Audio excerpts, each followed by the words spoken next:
রাজধানী সহ দেশের বিভিন্ন এলাকায় গ্যাস সংকট কাটছেই না, বরং দিন দিন তা প্রকট হচ্ছে।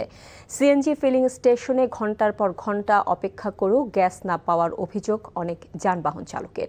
বিভিন্ন ফিলিং স্টেশন ঘুরে দেখা যায় যানবাহনের দীর্ঘ সারি, গ্যাস মিললেও পরিমাণে কম, আবার কিছু কিছু পাম্প সাময়িক বন্ধ।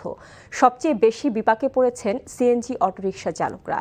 কমে গেছে আয়, জীবিকা নির্বাহ হয়ে পড়েছে কঠিন। ফিলিং স্টেশন কর্তৃপক্ষ বলছে, গ্যাসের পর্যাপ্ত সরবরাহ না পেলে পরিস্থিতি আরও জটিল হতে পারে।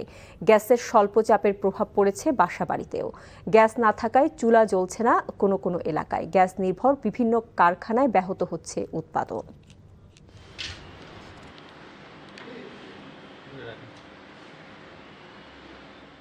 যেমন 11টা 3 ঘন্টা হয়ে গেছে, অনেক গ্যাস পাই নাই। আমরা তো গাড়ি চালাই অনেক দিন ধরে, এরকম কোনো সময় হয় নাই। এখন কি কারণে যে হইছে, এটা মাননীয় প্রধানমন্ত্রীর কাছে আমরা এটা আবেদন করি। কখন গ্যাস যায় আসে আমরা জানি না, বলতেই পারি না।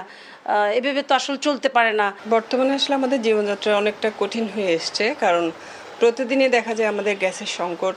চুলা জ্বালাতে আসি কিন্তু চুলা জ্বালাতে পারি না।